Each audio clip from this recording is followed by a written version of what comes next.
വീണ്ടും ഒരു റമദാൻ കൂടി നമ്മുടെ പടിവാതിൽക്കലേക്ക് എത്താനായിരിക്കുന്നു. വളരെ ചുരുങ്ങിയ ദിവസങ്ങൾ മാത്രമാണ് റമദാനിലേക്ക് നമുക്ക് പ്രവേശിക്കാനായി ബാക്കിയുള്ളൂ. നമ്മുടെ നാട്ടിൽ റമദാനിനെ സ്വീകരിക്കാനായുള്ള ഒട്ടേറെ പ്രോഗ്രാമുകൾ നടന്നുകൊണ്ടിരിക്കുന്നുണ്ട്. പ്രത്യേകിച്ച് പള്ളികൾ കേന്ദ്രീകരിച്ചുകൊണ്ട് പ്രത്യേകമായ മീറ്റിങ്ങുകൾ കൂടി ഓരോ ആളുകൾക്കും വ്യത്യസ്തമായ ഉത്തരവാദിത്തങ്ങൾ ഏൽപ്പിച്ചുകൊണ്ടിരിക്കുന്നു. ഇഫ്താറിൻ്റെ ഉത്തരവാദിത്തവും അതുപോലെ തന്നെ പള്ളിയുടെ മെയിൻ്റനൻസുമൊക്കെയായി പല നിലക്കുള്ള ചർച്ചകൾ പള്ളികൾ കേന്ദ്രീകരിച്ചുകൊണ്ട് നടക്കുന്നുണ്ട്. ഇനി സംഘടനാപരമായി നോക്കിക്കഴിഞ്ഞാൽ എല്ലാ ഭാഗങ്ങളിലും അഹ്ലൻ റമദാൻ പ്രോഗ്രാമുകൾ സംഘടിപ്പിച്ചുകൊണ്ട് ആളുകളെ ഒന്ന് ബോധവൽക്കരണം നടത്തുക എന്ന നിലക്ക് ആ ഒരു ഭാഗത്തുകൂടിയും റമദാനിനെ ഓർമ്മപ്പെടുത്തുന്നുണ്ട്. കച്ചവടക്കാരെ സംബന്ധിച്ചിടത്തോളം റമദാനിൻ്റെ മുന്നോടിയായി കൊണ്ടുള്ള ഓഫറുകളിലൂടെയാണ് അവർ റമദാനിനെ പരിചയപ്പെടുത്തിക്കൊണ്ടിരിക്കുന്നത്. ഇനി നമ്മുടെ വീട്ടിലേക്ക് വന്നാൽ ഭാര്യയും ഭർത്താവും തമ്മിലുള്ള സംസാരത്തിൽ റമദാനിൻ്റെ മുന്നോടിയായി ചെയ്യേണ്ട കാര്യങ്ങളെക്കുറിച്ച് അവിടെയും ചർച്ചയുണ്ട്. കൂടുതൽ സാധനങ്ങൾ വാങ്ങിവെക്കുന്നതിനെക്കുറിച്ചും അതുപോലെ തന്നെ തയ്യാറാക്കുന്നതിനെക്കുറിച്ചും കുടുംബത്തിൽ ഇഫ്താർ എന്നാണ് സംഘടിപ്പിക്കുക എന്നതിനെക്കുറിച്ചുമൊക്കെ വലിയ വലിയ ചർച്ചകളും ഒരുക്കങ്ങളും നടന്നുകൊണ്ടിരിക്കുന്നുണ്ട്. പ്രിയപ്പെട്ടവരെ, നാടും നഗരവുമെല്ലാം ഒരുങ്ങിക്കഴിഞ്ഞു. പള്ളിയും കൂട്ടായ്മകളുമെല്ലാം തയ്യാറെടുത്തു കഴിഞ്ഞു. റമദാനാകുന്നത് ഏറ്റവും വിലപിടിപ്പുള്ള ഒരു അതിഥിയെ സ്വീകരിക്കാനായി എല്ലാവരും ഒരുങ്ങിയിട്ടുണ്ടെങ്കിൽ ആ ഒരു ഒരുക്കം നമ്മൾ ഒരുങ്ങിയിട്ടുണ്ടോ എന്ന ഒരു ചോദ്യമാണ് ഇന്നത്തെ ഖുതുബയിലൂടെ ചോദിക്കാൻ ഉദ്ദേശിക്കുന്നത്. പ്രത്യേകിച്ച് എല്ലാവരും ഒരുങ്ങി തയ്യാറെടുത്തുകൊണ്ട് റമദാൻ ഒന്ന് വരട്ടെ എന്നാണെങ്കിൽ അതിന് മുന്നോടിയായി ഒരു വിശ്വാസി ഒരുങ്ങേണ്ടതായ 6 കാര്യങ്ങളുണ്ട്. പണ്ഡിതന്മാർ അതിനെ കൃത്യമായി വിശദീകരിക്കുന്നുണ്ട്. എങ്ങനെയാണ് ഒരു തയ്യാറെടുപ്പ് നടത്തേണ്ടത്, എങ്ങനെയാണ് റമദാനിനെ സ്വീകരിക്കേണ്ടത്, റമദാനിന് മുന്നോടിയായി കൊണ്ടുള്ള ഒരുക്കം എങ്ങനെയായിരിക്കണം. അതിൽ ഒന്നാമത്തെ വിഷയം ആത്മീയമായ ഒരുക്കമാണ്. എല്ലാ അർത്ഥത്തിലും റമദാനിനെ ആത്മീയമായി സ്വീകരിക്കാൻ നമ്മൾ റെഡിയാവണം. റമദാൻ എന്ന വാക്കിൻ്റെ അർത്ഥം കരിച്ചു കളയുന്നത് എന്നാണ്. ഇപ്പോൾ നമ്മളുള്ള ശഅബാനിനും ഇനി വരാനിരിക്കുന്ന ശവ്വാലിനും ഇടയിലുള്ള ഒരു മാസമായി കൊണ്ടല്ല റമദാനിനെ നമ്മൾ കാണേണ്ടത്. അറബ് മാസങ്ങളിലെ 9ാമത്തെ മാസം എന്ന് പറഞ്ഞുകൊണ്ട് നിസാരവൽക്കരിക്കേണ്ടതുമല്ല. മറിച്ച് റമദാൻ കരിച്ചു കളയുന്നതാണെങ്കിൽ എന്താണ് റമദാൻ കരിച്ചു കളയുന്നത്? റമദാൻ എന്ന വാക്കിനർത്ഥം കരിച്ചു കളയലാണെങ്കിൽ നമ്മുടെ പാപങ്ങൾ കരിച്ചു കളയാനുള്ള ഒരു അവസരമാണ് റമദാനിലൂടെ നമുക്ക് ലഭിക്കുന്നത്. തൗബയുടെ മാസമായി, ഇസ്തിഗ്ഫാറിന്റെ മാസമായി റമദാനിനെ എണ്ണുമ്പോൾ നമുക്ക് പറയാൻ കഴിയണം, എൻ്റെ പാപം ഇതാ ഈ റമദാൻ കൊണ്ട് മാറ്റപ്പെട്ടിട്ടുണ്ട്. റമദാൻ വരട്ടെ എന്ന് പറയാനല്ല, റമദാൻ വന്നിട്ട് തൗബ ചെയ്യണമെന്നല്ല, റമദാൻ വന്നതിന് ശേഷം ഇസ്തിഗ്ഫാർ വർദ്ധിപ്പിക്കണമെന്നല്ല, റമദാൻ വരുന്നതിന് മുന്നോടിയായി കൊണ്ട് തന്നെ ഒരു ഒരുക്കം, എല്ലാ പാപങ്ങളും ഒഴിവാക്കിക്കൊണ്ടുള്ള ഒരുക്കം, അതാണ് വിശ്വാസിയിൽ ഉണ്ടാവേണ്ടത്. നിങ്ങൾക്കറിയുമോ, പ്രവാചകൻ സല്ലല്ലാഹു അലൈഹി വസല്ലമയുടെ ഒരു ചരിത്രം ഒരുപാട് തവണ നമ്മുടെ ഈ മിമ്പറിൽ പരാമർശിക്കപ്പെട്ടതാണ്. ഒരു വെള്ളിയാഴ്ച ദിവസം പ്രവാചകൻ സല്ലല്ലാഹു അലൈഹി വസല്ലം മദീന പള്ളിയുടെ മിമ്പറിലേക്ക് കയറുകയാണ്. അതിൻ്റെ 1ാമത്തെ ചവിട്ടുപടിയിൽ കയറിയപ്പോൾ റസൂലുള്ളാഹി സ്വല്ലല്ലാഹു അലൈഹി വസല്ലം ആമീൻ എന്ന് പറഞ്ഞു.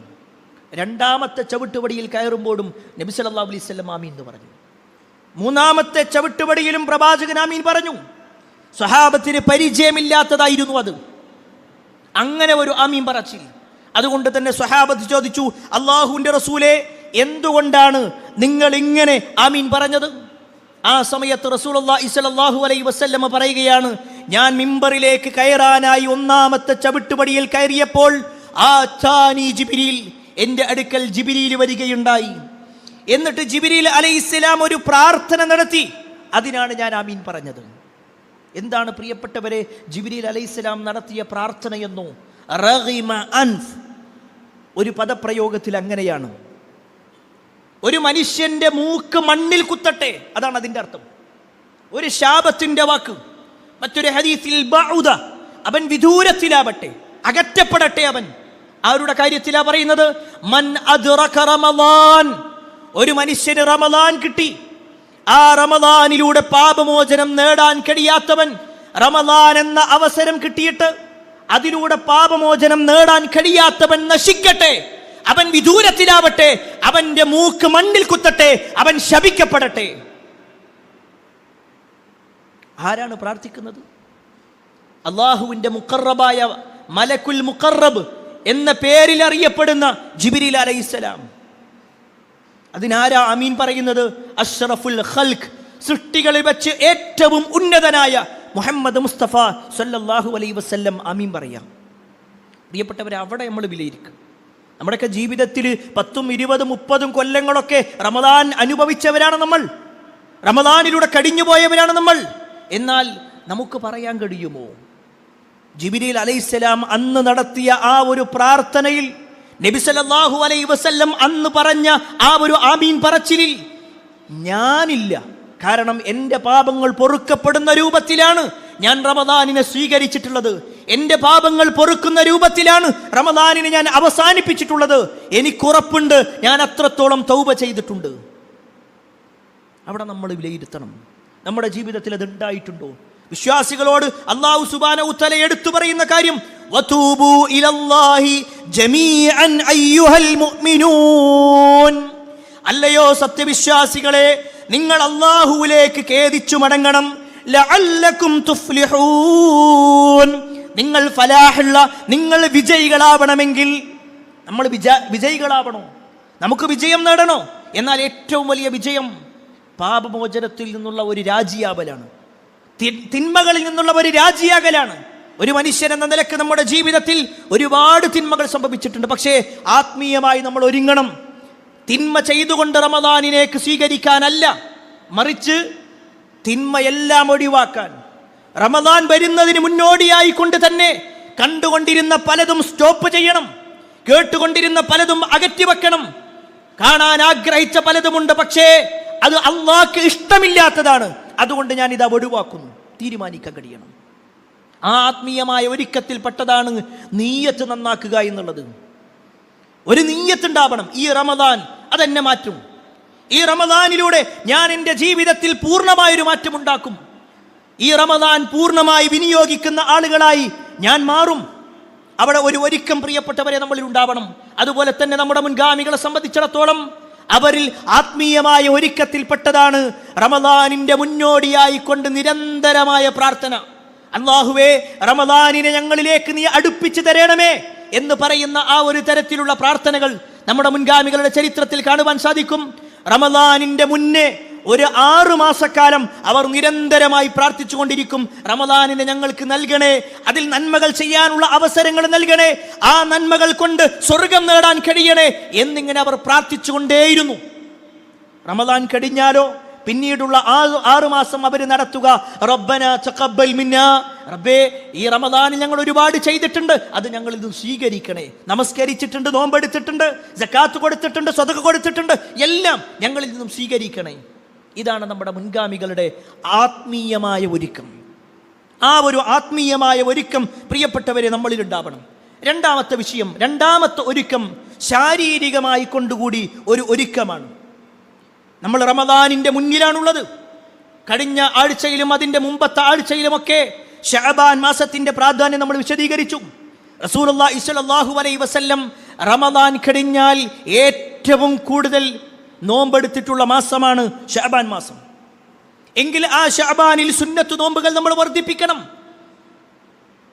റമദാനിന്റെ മുന്നോടിയായിക്കൊണ്ട് റമദാനിൽ നമ്മൾ ഒരുങ്ങിയിട്ടുണ്ടോ എന്ന് പരിശോധിക്കാം. ഈ ദിവസം വരെ നമ്മൾ ഒരുങ്ങിയിട്ടുണ്ടോ എന്നുള്ളത്, വീട്ടിൽ ഭക്ഷണ സാധനങ്ങൾ വാങ്ങിയിട്ടുണ്ടോ ഇല്ലയോ എന്നുള്ളതല്ല. നമ്മുടെ വീടിന്റെ അല്ലെങ്കിൽ ഷോപ്പിന്റെ മുന്നിലായിക്കൊണ്ട് റമദാനിന് സ്വാഗതം എന്ന് പറയലല്ല. ഏതെങ്കിലും അഹ്റൽ റമദാൻ എന്ന് പറയുന്ന ഒരു പോസ്റ്റർ അത് നമ്മുടെ സ്റ്റാറ്റസ് ആക്കി വെക്കലല്ല, മറിച്ച് നമ്മൾ ഒരുങ്ങിയിട്ടുണ്ടോ എന്നതിന്റെ തെളിവ് ഈ കഴിഞ്ഞുപോയ ദിവസങ്ങളിൽ ഒരു സുന്നത്ത് നോമ്പെങ്കിലും നമ്മൾ എടുത്തിട്ടുണ്ടോ? ഒരൊറ്റ സുന്നത്ത്. അതുണ്ടെങ്കിൽ പ്രിയപ്പെട്ടവരെ നമ്മളിതാ മനസ്സുകൊണ്ട് റെഡി ആയിട്ടുണ്ട്.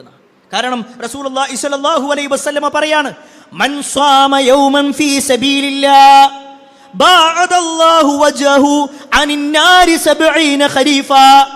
ആരെങ്കിലും അല്ലാഹുവിന്റെ മാർഗത്തിൽ ഒരു നോമ്പെടുത്തു കഴിഞ്ഞാൽ, ഒരൊറ്റ നോമ്പെടുത്തു കഴിഞ്ഞാൽ അവന്റെ മുഖത്തെ അല്ലാഹു 70 വർഷത്തെ വഴി ദൂരത്തേക്ക് മാറ്റുന്നതാണ് ഒരൊറ്റ നോമ്പിനുള്ള പ്രതിഫലം. ഇത് റമദാൻ ആവണമെന്നില്ല, റമദാനിൽ മാത്രം കിട്ടുന്ന പുണ്യമല്ല, മറിച്ച് നമ്മൾ ഇന്നലെ നോമ്പെടുത്തു, ഈ പ്രതിഫലമുണ്ട്. നാളെ നോമ്പെടുക്കാൻ ഉദ്ദേശിക്കുന്നുണ്ട്, ഈ പ്രതിഫലമുണ്ട്. ഇനിയുള്ള ദിവസങ്ങളിൽ ഒരു 3-4 ദിവസങ്ങൾ നമുക്ക് മാറ്റിവെക്കാം. അങ്ങനെ നമ്മൾ ഒരുങ്ങുന്നുണ്ടെങ്കിൽ പ്രിയപ്പെട്ടവരെ, നമ്മൾ ശാരീരികമായി ഒരു ഒരുക്കം നിർവഹിച്ചു എന്ന് തന്നെയാണ്. അതോടൊപ്പം ചേർത്ത് പറയേണ്ട ഒരു കാര്യം, ഒരു പക്ഷേ കഴിഞ്ഞ റമദാനിൽ ചില കാരണങ്ങൾ കൊണ്ട് നോമ്പ് നഷ്ടപ്പെട്ടവരുണ്ടാകും. സ്ത്രീകളെ സംബന്ധിച്ചിടത്തോളം അവർക്ക് ആർത്തവം ഉണ്ടായതിൻ്റെ പേരിൽ, ഹൈദ് ഉണ്ടായതിൻ്റെ പേരിൽ നഷ്ടപ്പെട്ട നോമ്പുകളുണ്ട്. ആ നഷ്ടപ്പെട്ട നോമ്പുകൾ നോറ്റുവീട്ടാനുള്ള അവസരമാണിത്. ഇനിയും ബാക്കിയുള്ളവരുണ്ടെങ്കിൽ നിർവഹിച്ചേ പറ്റൂ, അത് മാറ്റിവെക്കാൻ പാടില്ല. കാരണമില്ലാതെ മാറ്റിവെച്ചാൽ അത് കുറ്റകരമായി കൊണ്ടാണ് എണ്ണിയിട്ടുള്ളത്. അതുപോലെ തന്നെ ഒരു പക്ഷേ പുരുഷന്മാരിൽ രോഗം കൊണ്ടോ യാത്ര കൊണ്ടോ മറ്റു പ്രയാസങ്ങൾ കൊണ്ടോ കഴിഞ്ഞ റമദാനിൽ ഏതെങ്കിലും നോമ്പ് നഷ്ടപ്പെട്ടിട്ടുണ്ടെങ്കിൽ പ്രിയപ്പെട്ടവരെ, ഇനിയുള്ള 1-2 ആഴ്ചകൾ, വളരെ ചുരുങ്ങിയ ദിവസങ്ങൾ മാത്രമാണ് നമ്മുടെ മുന്നിലുള്ളത്. ആ ദിവസങ്ങളിൽ നമ്മളത് പൂർത്തിയാക്കണമെന്നുകൂടി ഓർമ്മപ്പെടുത്തുകയാണ്. അതോടൊപ്പം ശാരീരികമായ ഒരുക്കത്തിൽപ്പെട്ടതാണ് ഭക്ഷണ ക്രമീകരണം എന്നുള്ളത്. നമ്മുടെ മുൻഗാമികൾ ചെയ്തിരുന്നു. ശഅബാൻ മാസത്തിൽ നോമ്പെടുക്കൽ മാത്രമല്ല, ഭക്ഷണത്തിൽ ഒരു ക്രമീകരണം നടത്തുക, മറ്റുള്ള മാസങ്ങളേക്കാൾ കൂടുതൽ ഭക്ഷണം കുറക്കുക. നമ്മൾ പലപ്പോഴും അതിൽ കൂട്ടുന്നൊരവസ്ഥയാണ്. ഇനി റമദാൻ വരികയല്ലേ, അപ്പൊ കൂടുതൽ കഴിക്കാൻ പറ്റൂല, അപ്പൊ കിട്ടുന്ന അവസരം പരമാവധി കഴിക്കുക എന്നല്ല മുൻഗാമികൾ ചെയ്തിട്ടുള്ളത്. അവർ റമദാനിന് വേണ്ടി ഒരുങ്ങിയിരുന്നത്, അവരുടെ ശാരീരികമായ ഒരുക്കത്തിൽപ്പെട്ടതാണ് ഭക്ഷണത്തിൽ കുറവ് വരുത്തുക എന്നുള്ളത്. നമ്മുടെ ശരീരം ഒന്ന് അഡ്ജസ്റ്റ് ചെയ്യുന്ന രൂപത്തിലേക്ക് കുറച്ചു വന്ന് റമദാൻ വരുമ്പോൾ നമുക്കതൊരു പ്രയാസമില്ലാത്തൊരവസ്ഥയിലേക്ക് പോകാൻ നമ്മുടെ മുൻഗാമികൾ ശരീരത്തെ പാകപ്പെടുത്തിയിരുന്നു എന്നുള്ളത് ചരിത്രങ്ങളിൽ നമുക്ക് വായിക്കാൻ കഴിയും. അതുപോലെ തന്നെ പ്രിയപ്പെട്ടവരെ, റമദാനിന്റെ മുന്നോടിയായിട്ടുള്ള ഒരുക്കത്തിൽപ്പെട്ടതാണ് ഖുർആനിനു വേണ്ടിയിട്ടുള്ള ഒരുക്കം, ഖുർആനിലൂടെയുള്ള ഒരു ഒരുക്കം. ആ ഒരു നിലക്ക് ഖുർആനിന് നമ്മൾ കാണാൻ കഴിയണം. വിശുദ്ധ ഖുർആനിന്റെ പ്രത്യേകത തന്നെ, അല്ലെങ്കിൽ റമദാനിന്റെ പ്രത്യേകത എന്ന് പറഞ്ഞാൽ ഖുർആൻ ഇറങ്ങിയ മാസമാണ്. വിശുദ്ധ ഖുർആനിലൂടെ അല്ലാഹു പറയുന്നു, ശഹ്റു റമദാനല്ലദീ ഉൻസില ഫീഹിൽ ഖുർആൻ ഹുദൽ ലിന്നാസി വബയ്യിനാതിൻ മിനൽ ഹുദാ വൽ ഫുർഖാൻ. റമദാൻ മാസത്തിലാണ് വിശുദ്ധ ഖുർആൻ അവതരിക്കപ്പെട്ടിട്ടുള്ളത്. റമദാൻ മാസത്തിലാണ് വിശുദ്ധ ഖുർആൻ അവതരിക്കപ്പെട്ടിട്ടുള്ളത്. ഇത് ഖുർആൻ എടുത്തു പറഞ്ഞിട്ടുണ്ടെങ്കിൽ ഖുർആൻ ഓതാനും വായിക്കാനുമുള്ള മാസമായിക്കൊണ്ട് ഈ റമദാനിനെ നമ്മൾ പ്രത്യേകം കാണണം. പ്രത്യേകിച്ച് നമ്മുടെ മുൻഗാമികളെ സംബന്ധിച്ചിടത്തോളം ഇപ്പോൾ നമ്മളുള്ള ശഅബാൻ മാസം, ഈ മാസത്തിന് അവർ നൽകിയിരുന്ന പേര് ഷഹ്റുൽ ഖുർആ. ഷഹ്റുൽ ഖുർആ, വായനക്കാരുടെ മാസം എന്ന. ഏതെങ്കിലും പുസ്തകങ്ങൾ വായിക്കാനല്ല, ഖുർആൻ വായിക്കാനായി അവർ തുടങ്ങി വെക്കും. റമദാനിന്റെ മുന്നോടിയായി കൊണ്ട് തന്നെ തുടങ്ങി വെക്കും. നമ്മളോ പലപ്പോഴും റമദാൻ വരട്ടെ, റമദാനിന്റെ 1-ാമത്തെ ദിവസമാവട്ടെ, 1 കഴിഞ്ഞിട്ടല്ലേ ഉള്ളൂ, 2 ഇനിയും ബാക്കിയില്ലേ, ഒരാഴ്ച കഴിഞ്ഞിട്ടല്ലേ ഉള്ളൂ, ഇനിയും 3 ആഴ്ചയില്ലേ, ഇങ്ങനെ പറഞ്ഞ് അവസാനം റമദാനിന്റെ അവസാനത്തെ ദിവസവും കഴിഞ്ഞ് തക്ബീർ ചൊല്ലുന്ന സമയത്ത് നമ്മളിങ്ങനെ വല്ലാതെ പ്രയാസപ്പെട്ടിട്ടുണ്ട്. എനിക്ക് ഈ ഒരു റമദാൻ കഴിഞ്ഞു, ഇനി അടുത്ത റമദാൻ ആവട്ടെ. അതല്ല പ്രിയപ്പെട്ടവരെ, ഇപ്പോഴേ നമ്മൾ ഒരുക്കം തുടങ്ങണം, ഇപ്പോഴേ നമ്മൾ തുടങ്ങണം. റമദാൻ വരട്ടെ എന്ന് കാത്തിരിക്കുന്ന അവസ്ഥയല്ല. നമ്മുടെ മുൻഗാമികൾ എല്ലാ ക്ലാസ്സുകളും വരെ മാറ്റിവെക്കാറുണ്ടായിരുന്നു. അവരുടെ കച്ചവട സ്ഥാപനങ്ങൾ മാറ്റിവെക്കും, കച്ചവടത്തിന്റെ ഭാഗങ്ങളെല്ലാം കുറക്കും. എന്നിട്ട് പറയും, ഈ മാസം മുതൽ ഞാനിതാ ഖുർആനിലേക്ക് മടങ്ങുകയാണ്. അങ്ങനെ നമ്മുടെ മുൻഗാമികൾ റെഡിയായി. ഇനി റമദാനിന്റെ അവസ്ഥയോ? ഒരുപാട് ചരിത്രങ്ങൾ നമ്മൾ കേട്ടിട്ടുണ്ട്. നമ്മുടെ മുൻഗാമികൾ ഖുർആൻ പഠനവുമായി ബന്ധപ്പെട്ടുകൊണ്ട് മാറ്റിയ ചരിത്രങ്ങൾ. എന്നാൽ ഒരൊറ്റ ചരിത്രം മാത്രം ഓർമ്മപ്പെടുത്തട്ടെ. അബ്ബാസിയ ഖലീഫയായിരുന്ന സുൽത്താൻ ഹാറൂൺ റഷീദ്, ഈ സുൽത്താൻ ഹാറൂൺ റഷീദിന്റെ ഭാര്യയായിരുന്നു സുബൈദ. ഒരു പക്ഷേ ഇന്നും മക്കയിൽ നമ്മൾ പോയി കഴിഞ്ഞാൽ സുബൈദ കനാൽ കാണാൻ കഴിയും. അന്ന് അവരുണ്ടാക്കിയ ഒരു കനാൽ, മക്കയിൽ വരുന്ന ഹാജിമാരായ ആളുകൾക്ക് വെള്ളമില്ലാത്തതിന്റെ പേരിൽ കിലോമീറ്ററുകളോളം അകലെ നിന്നുകൊണ്ട് ലക്ഷക്കണക്കിന് അന്നേ ദിവസം ആ കാലഘട്ടത്തിൽ ലക്ഷക്കണക്കിന് രൂപയും സ്വർണവും ചെലവഴിച്ചുകൊണ്ട് അവരുണ്ടാക്കിയ ആ ഒരു കനാല് നമുക്ക് കാണാൻ കഴിയും. അതേ സുബൈദ ബീവിയുമായി ബന്ധപ്പെട്ടുകൊണ്ടുള്ള ചരിത്രം നമുക്ക് കാണുവാൻ കഴിയും. അവരുടെ കൊട്ടാരത്തിൽ റമദാനായി കഴിഞ്ഞാൽ അതിനടുത്തുകൂടി ഒരാൾ പോകുകയാണെങ്കിൽ ഒരു തേനീച്ചക്കൂട്ടിൻ്റെ അടുത്തുകൂടി പോകുന്ന ഒരു ശബ്ദം പോലെ കേൾക്കുന്ന ചരിത്രകാരന്മാർ വിശദീകരിക്കുന്നുണ്ട്. എന്താണ് ആ മൂളക്കം എന്നറിയുമോ? സുബൈദ ബീവിയുടെ സേവകരായിട്ട് പലരുണ്ടാകും, അവരുമുണ്ടാകും. എന്നിട്ട് അവർ മാറിയിരുന്നു കൊണ്ട് ഖുർആൻ പാരായണം ചെയ്തുകൊണ്ടേയിരിക്കും. ആ ഖുർആൻ പാരായണവും ഖുർആൻ ഓതിക്കൊണ്ട് അവരുടെ കരച്ചിലും അവരുടെ ഏങ്ങലുകളുമായിരുന്നു ഒരു കടന്നൽ കൂടിന്റെ അല്ലെങ്കിൽ തേനീച്ചക്കൂടിന്റെ മൂളക്കം പോലെ ആളുകൾ കേട്ടിരുന്നത്. അത്രത്തോളം ഖുർആനുമായിട്ട് അവർക്ക് ബന്ധമുണ്ടായിരുന്നു. പ്രിയപ്പെട്ടവരെ, നമ്മളൊന്ന് പരിശോധിക്കും. ഒരു കുറ്റപ്പെടുത്തലല്ല. ഈ ശബ്ദം കേൾക്കുന്നവരിൽ 30, 40, 50 വയസ്സുള്ളവരുണ്ട്. നമുക്ക് പറയാൻ കഴിയോ എൻ്റെ ജീവിതത്തിൽ ഒരിക്കലെങ്കിലും ഞാൻ ഖുർആൻ മുഴുവനായി ഓതി തീർത്തിട്ടുണ്ടെന്ന്? ഒരൊറ്റ തവണ അള്ളാഹിൻ്റെ മുന്നിൽ ഹാജരാക്കപ്പെടുമെന്ന് 100% വിശ്വാസമുള്ളത് കൊണ്ടാണ് നമ്മളിവിടെ ഇരിക്കുന്നത്. പരലോകമുണ്ട് എന്നുള്ള ബോധ്യമുള്ളത് കൊണ്ടാ. എങ്കിൽ ആ പരലോകത്തിനെ കുറിച്ച് പറഞ്ഞ റസൂലുള്ളാഹി സ്വല്ലല്ലാഹു അലൈഹി വസല്ലം ഖബറിലുള്ള ചോദ്യത്തിൽ 4ാമത്തെ ഒരു ചോദ്യം കൂടി പറഞ്ഞിട്ടുണ്ട്. മൻ റബ്ബുക മാ ദീനുക മൻ നബിയുക എന്നതിനപ്പുറത്തേക്ക് 4ാമത്തെ ഒരു ചോദ്യം വിശുദ്ധ ഖുർആനുമായി ബന്ധപ്പെട്ടുകൊണ്ടാ. നിന്റെ ഇമാം ആരാണെന്ന ചോദ്യം. അതിന് ഖുർആൻ നമ്മുടെ മുന്നിലുണ്ടാവണം. ഇമാം എന്ന് പറഞ്ഞാൽ മുന്നിലുള്ളവെന്ന. നമ്മുടെ മുന്നിൽ വിശുദ്ധ ഖുർആൻ ഉണ്ടാവണം. നമ്മുടെ ജീവിതത്തിൽ ഒന്ന് പരിശോധിക്കും. പ്രിയപ്പെട്ടവർ, ഇതൊരു കുറ്റപ്പെടുത്തലല്ല. നമ്മൾ എന്താ റബ്ബിനോട് പറയാൻ പോകുന്നത്?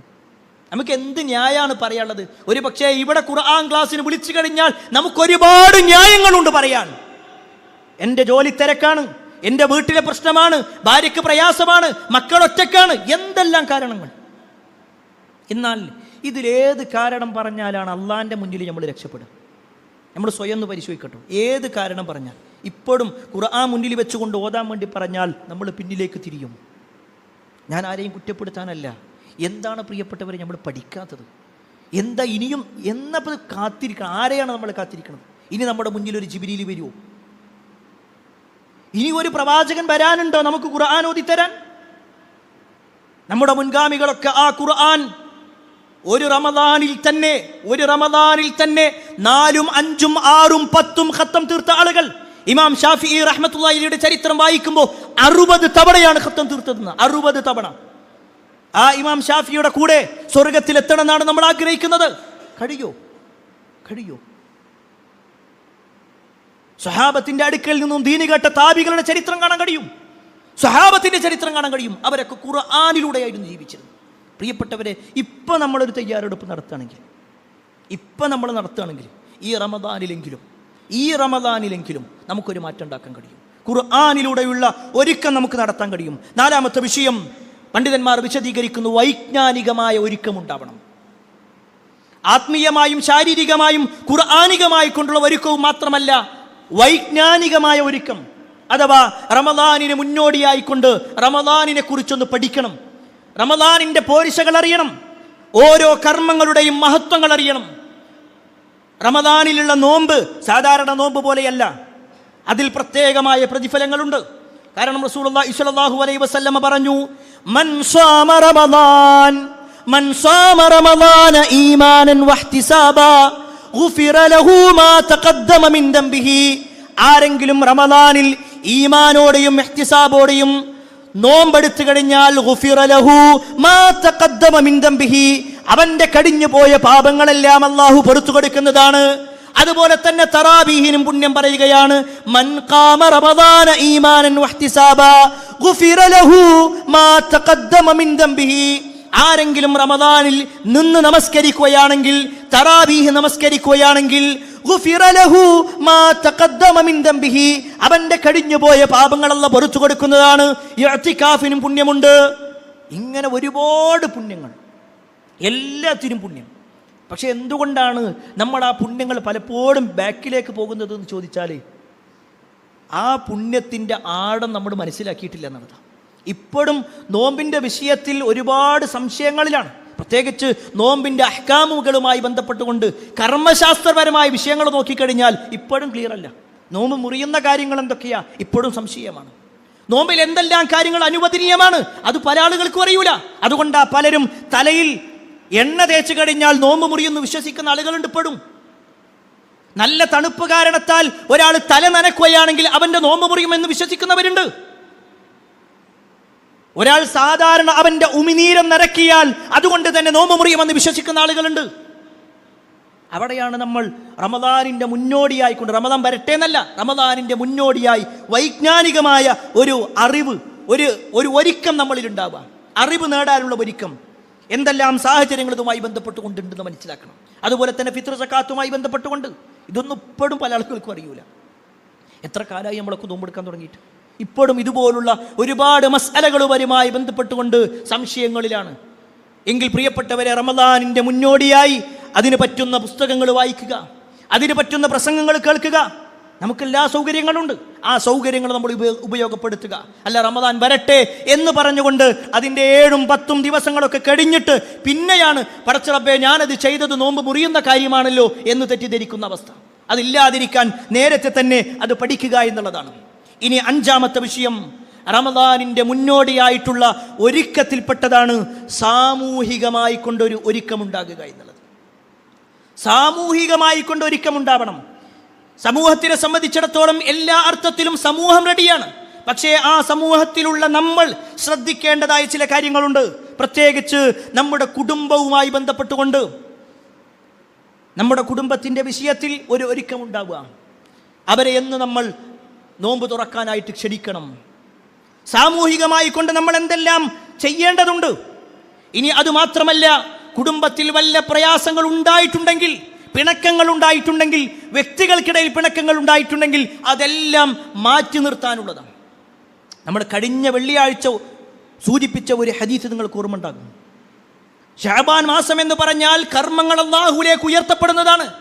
ശഅബാൻ 15 പ്രത്യേകത എടുത്തു പറഞ്ഞപ്പോൾ അന്ന് അല്ലാഹു സുബ്ഹാനഹു തആല പലർക്കും പാപങ്ങൾ പുറത്തു കൊടുക്കും, 2 ആളുകൾക്കൊഴികെ എന്ന് നമ്മൾ പറഞ്ഞു. ഒന്ന് മുശ്രിക്കായ വ്യക്തി, അല്ലാഹുവിൽ പങ്കു ചേർക്കുന്ന ആളുകൾ, അവർക്കത് പുറത്തു കൊടുക്കൂല. 2ാമത്തതോ മുഷാഹിൻ, പകയും വിദ്വേഷവും കൊണ്ട് നടക്കുന്ന ആളുകൾ. പ്രിയപ്പെട്ടവരെ, നമുക്ക് പറയാൻ കഴിയണം, എൻ്റെ മനസ്സിൽ ആരോടും വെറുപ്പില്ല, എൻ്റെ മനസ്സിൽ ആരോടും വിദ്വേഷമില്ല. നമ്മളൊന്നിങ്ങനെ പരിശോധിക്കും, നമ്മുടെ കുടുംബത്തിലേക്ക് മാത്രം നോക്ക്. ആ കുടുംബത്തിൽ പലരുമായിട്ടും നമ്മൾ പിണക്കത്തിലാണ്. ഏതോ ദിവസം ഒന്നുകിൽ കുടുംബ സ്വത്ത് വീതം വെച്ചപ്പോഴുള്ള തർക്കത്തിൻ്റെ പേരില, അല്ലെങ്കിൽ കടം വാങ്ങിയപ്പോൾ അത് തിരിച്ചു കൊടുക്കാത്തതിൻ്റെ പേരില, അതുമല്ലെങ്കിൽ ഒരുമിച്ച് കച്ചവടം ചെയ്തതിൻ്റെ പേരില, അതുമല്ലെങ്കിൽ കുടുംബപരമായ മറ്റു ചില തർക്കങ്ങളുടെ പേരില.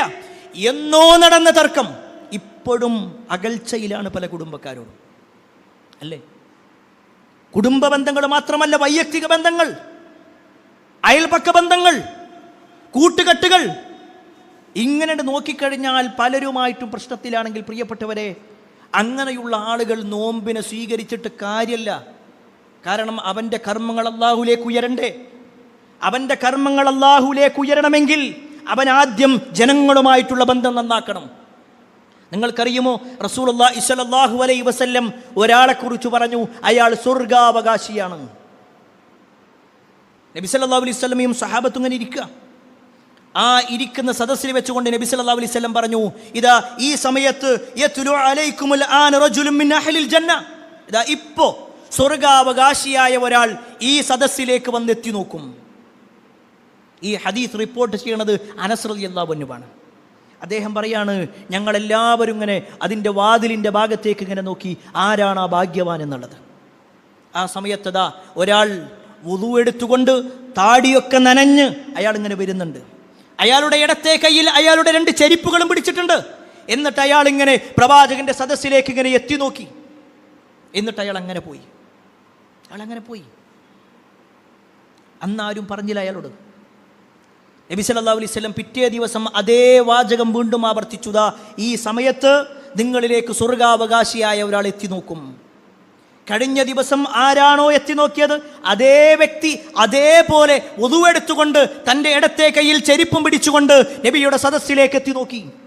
എന്നിട്ട് തിരിച്ചുപോയി. 3ാമത്തെ ദിവസവും ഇത് സംഭവിച്ചു. 3 ദിവസം ഇങ്ങനെ നടന്നപ്പോൾ ആ സദസ്സിലുണ്ടായിരുന്ന അബ്ദുല്ലാഹി ഇബ്നു അംർ റളിയല്ലാഹു അൻഹു എന്തായിരിക്കും ആ വ്യക്തിക്ക് ഇത് കിട്ടാനുള്ള സൗകര്യം, എന്തുകൊണ്ട് ആ വ്യക്തിയുടെ കാര്യത്തിൽ നബി സല്ലല്ലാഹു അലൈഹി വസല്ലം എങ്ങനെ പറഞ്ഞു എന്നൊന്ന് അന്വേഷിക്കാൻ തീരുമാനിച്ചു. അങ്ങനെ അബ്ദുല്ലാഹി ഇബ്നു അംർ റളിയല്ലാഹു അൻഹു നേരെ ഈ വ്യക്തിയുടെ അടുത്തേക്ക് ചെന്നു. എന്നിട്ട് അദ്ദേഹത്തോട് പറഞ്ഞു, ഞാനും എൻ്റെ വാപ്പയും തമ്മിൽ ചെറിയൊരു പ്രയാസമുണ്ട്, ചെറിയൊരു തർക്കമുണ്ട്. അതുകൊണ്ട് എൻ്റെ വീട്ടിൽ നിൽക്കാൻ എനിക്ക് ബുദ്ധിമുട്ട്. അതുകൊണ്ട് ഒരു 3 ദിവസം ഞാൻ നിങ്ങളുടെ വീട്ടിൽ നിൽക്കട്ടെ. ആ മനുഷ്യൻ പറഞ്ഞു, നിങ്ങൾ നിന്നു. അങ്ങനെ അബ്ദുല്ലാഹി ഇബ്നു അംർ റളിയല്ലാഹു അൻഹു ആ വീട്ടിൽ താമസിച്ചു. അബ്ദുല്ലാഹി ഇബ്നു അംർ റളിയല്ലാഹു അൻഹു താമസിക്കുന്നത് ഈ വ്യക്തിയെ നിരീക്ഷിക്കാൻ വേണ്ടിയാണ്. എന്താണ് ഈ വ്യക്തി കാര്യമായിട്ട് ചെയ്യുന്നത് എന്ന് നോക്കാനാണ്. 3 ദിവസങ്ങളും നോക്കി. 3-ാമത്തെ ദിവസം ഈ വ്യക്തിയുടെ അടുത്തേക്ക് ചെന്നിട്ട് പറയാണ്, ഞാനും എൻ്റെ വാപ്പയും തമ്മിലൊരു പ്രശ്നമില്ല, ഞാൻ നിങ്ങളെ ഒന്ന് നിരീക്ഷിക്കാൻ വേണ്ടി വന്നതാണ്. കാരണം റസൂലുള്ളാഹി സ്വല്ലല്ലാഹു അലൈഹി വസല്ലമ പറഞ്ഞു, സ്വർഗാവകാശിയായ ഒരാൾ ഈ സദസ്സിലേക്ക് എത്തി നോക്കുമെന്ന്. 3 ദിവസവും എത്തി നോക്കിയത് നിങ്ങളായിരുന്നു. അതുകൊണ്ട് നിങ്ങളുടെ കർമ്മങ്ങളൊന്ന് അറിയാൻ വേണ്ടിയാണ് ഞാൻ വന്നത്. അപ്പോൾ ആ വ്യക്തി ചോദിക്കാണ്, എന്നിട്ട് നിങ്ങൾ വല്ലതും കണ്ടോ? എൻ്റെ കർമ്മങ്ങൾ വല്ലതും വർദ്ധിപ്പിച്ചതായിട്ട് നിങ്ങൾ കണ്ടോ? അബ്ദുല്ലാഹി ഇബ്നു അംർ റളിയല്ലാഹു അൻഹു പറയാണ്, ഇല്ല, ഞാൻ നോക്കുമ്പോൾ ഞങ്ങളൊക്കെ ചെയ്യുന്നത് മാത്രമേ നിങ്ങൾ ചെയ്യുന്നുള്ളൂ. പക്ഷെ നിങ്ങൾ എന്താണ് ധാരാളമായിട്ട് ചെയ്യുന്നത്? ആ സമയത്ത് ആ വ്യക്തി പറയുകയാണ്. ആരാണ് ആ വ്യക്തി എന്നറിയുമോ?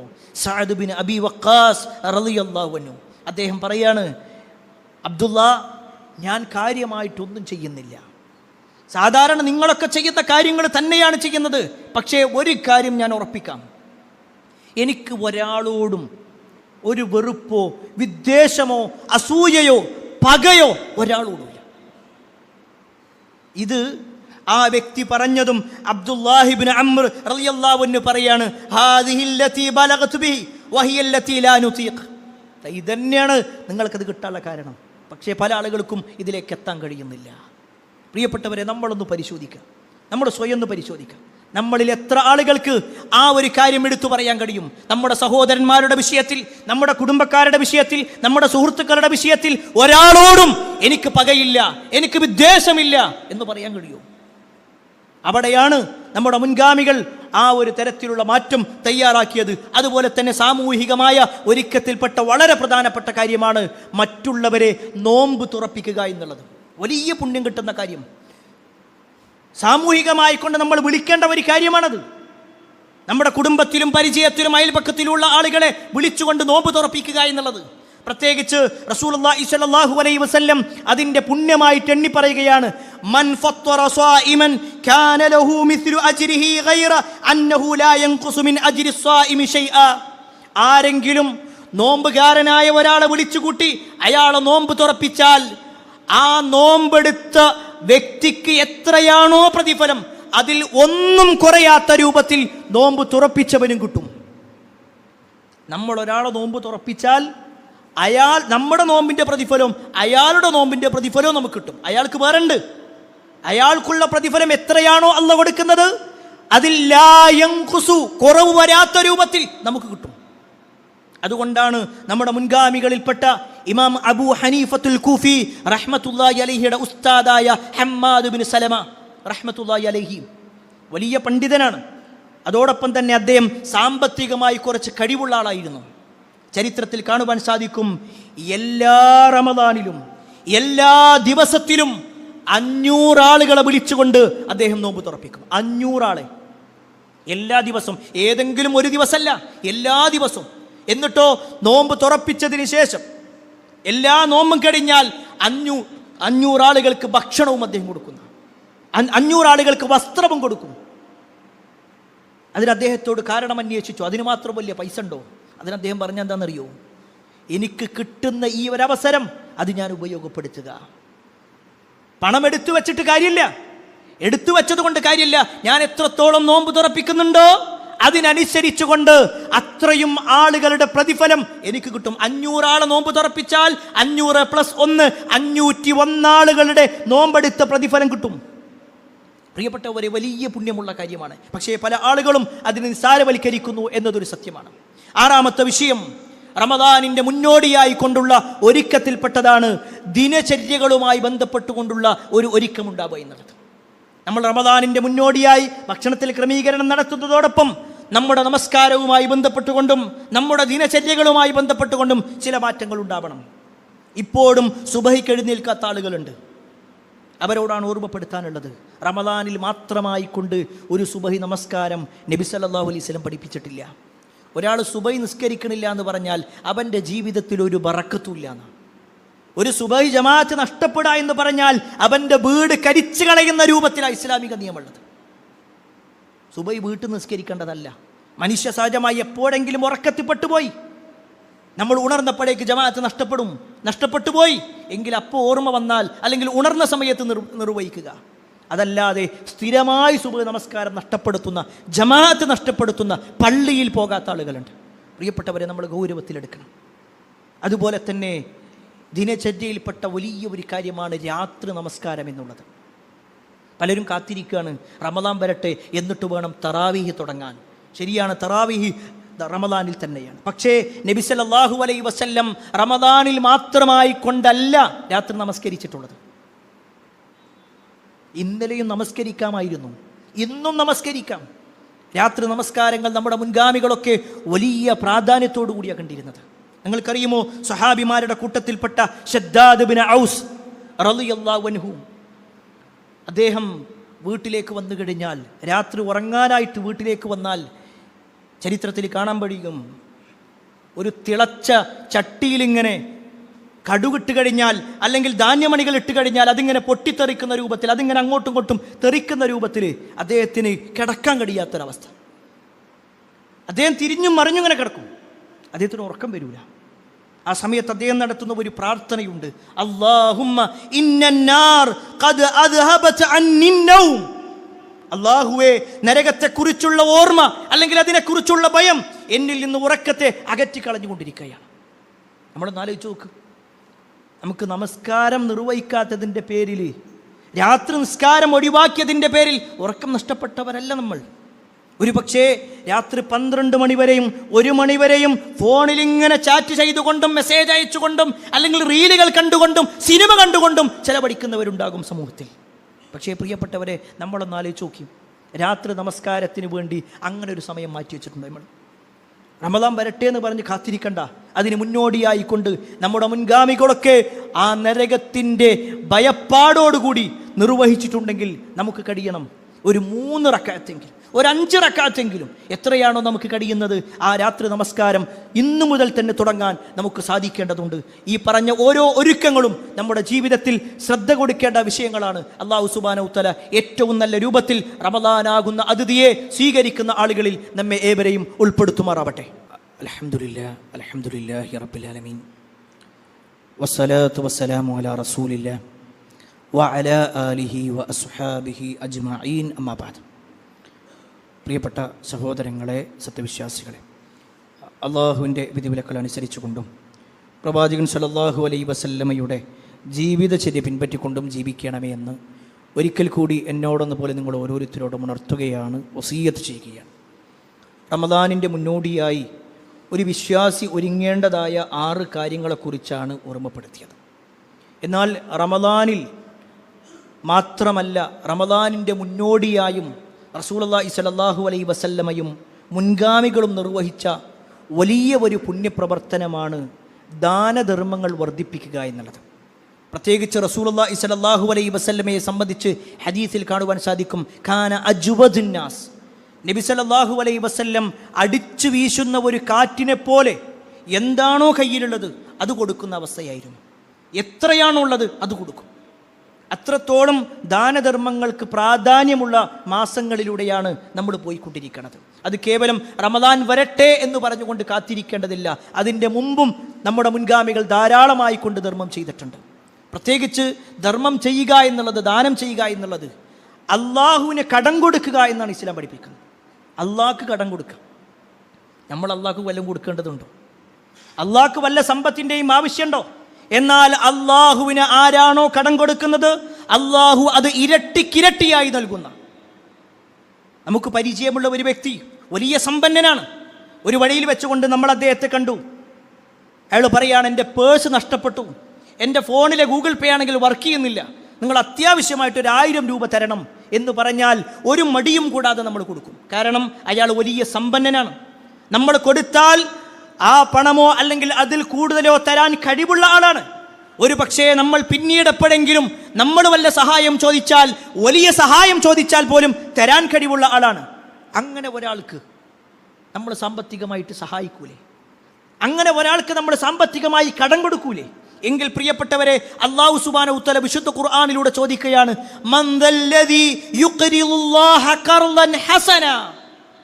ആ ചോദ്യം നോക്ക്, ആരുണ്ട് അള്ളാഹുവിന് ഒരു നല്ല കടം കൊടുക്കുവാൻ?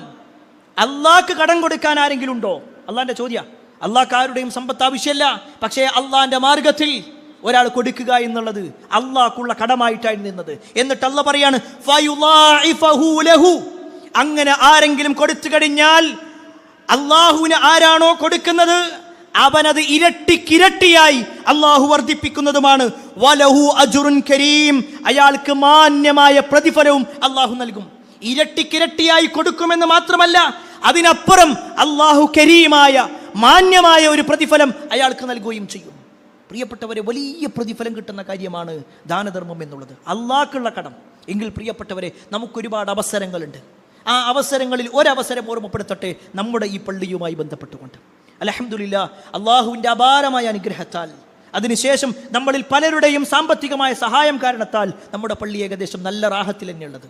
പക്ഷേ ഇപ്പോഴും ശക്തമായ ചൂടുണ്ട് എന്നുള്ളത് ഒരു യാഥാർത്ഥ്യമാണ്.